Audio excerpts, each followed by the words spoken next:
मराठी गोष्टी. गरीब घरात जन्मलेल्या छोट्याशा मुलाचा सांभाळ त्याच्या आईने केला. आईचे अर्धांग भाजलेले असल्यामुळे ती विद्रूप आणि क्रूर दिसत असे. तिच्या याच रूपामुळे तिला नवऱ्याने सोडून दिले होते. तिच्या भयावह दिसण्यामुळे तिला कामही मिळेना. बांधकाम मजूर म्हणून काबाड कष्ट करत तिने संसार गाडा ओढला. मुलाला शिक्षण दिले, मोठे केले. आईचे सगळे कष्ट पाहत असूनही मुलाला आपल्या आईबद्दल कधीच आत्मीयता वाटली नाही. कारण ती इतर 4 चौघांच्या आईसारखी सुंदर नव्हती. उलट भाजलेल्या चेहऱ्यामुळे लोंबकळलेली त्वचा, निकामी झालेला डोळा, बेढप ओठ पाहणे मुलगा टाळत असे. त्याने कसेबसे शिक्षण पूर्ण करून शहराबाहेर जायचे ठरवले. तिथेच नोकरी सुरू केली आणि संसारही थाटला. आई मुलाच्या आठवणीने व्याकुळ होत असे. मुलाने आईशी नाते तोडले, परंतु बालपणीचे उपकार आठवून दरमहा ठराविक रक्कम तो पाठवीत असे. अनेक वर्ष लोटली, परंतु त्याने कधी प्रत्यक्ष भेट तर दूरच, पण चौकशीचा साधा फोनही केला नाही. एक दिवस मनी ऑर्डर परत आली. त्याबरोबर आईच्या मृत्यूची वार्ताही कळली. क्षणभर तो स्तब्ध झाला. आईला आयुष्यभर पाहिले नाहीच. शेवटी तिला निरोपही आपण दिला नाही. या पश्चातापाने त्याने गावाकडे धाव घेतली. आईच्या झोपडीच्या दरवाजाला कुलूप होते. गावकरी कुत्सित नजरेने मुलाकडे पाहत होते.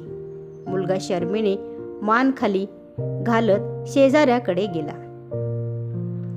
चावी घेतली आणि घरात शिरला. त्याला बालपणीचे दिवस आठवले. घरात मोजकेच सामान होते.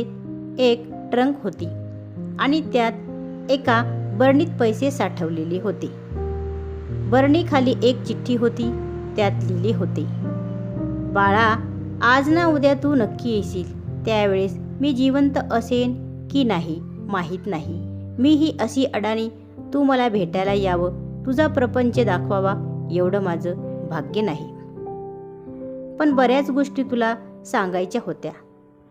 त्या न ऐकताच तू निघून गेलास. म्हणून शेजारच्या मुलाला सांगून ही चिठ्ठी लिहून घेत आहे. तू ज्या रूपावरून माझा तिरस्कार करत आलास, ती माझी अवस्था तुझ्यामुळे झाली. ताना बाळ असताना तू रांगत रांगत चुलीजवळ गेलास आणि चुलीतले सारण ओढू लागलास. तुला वाचवण्यासाठी मी धावले, तेव्हा माझ्या साडीने पेट घेऊन मी अर्धी जळाली.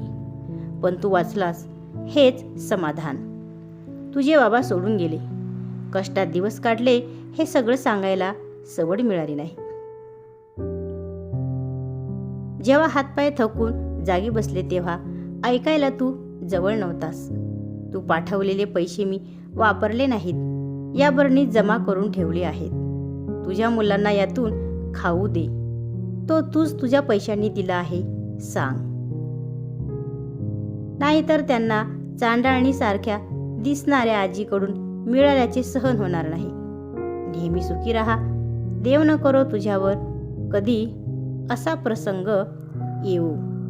आणि कधी आलास तर लक्षात ठेव, रंग रूप तारुण्य वार्धक्य हे क्षणभंगूर आहे. जो माणसाचे मन जाणतो तोच माणसाची खरी किंमत ओळखू शकतो. पत्र वाचून मुलगा धाय मोकलून रडू लागला. त्यावेळेस त्याचे अश्रू पुसायला रंकेत ठेवलेली आईची साडीच कामी आली.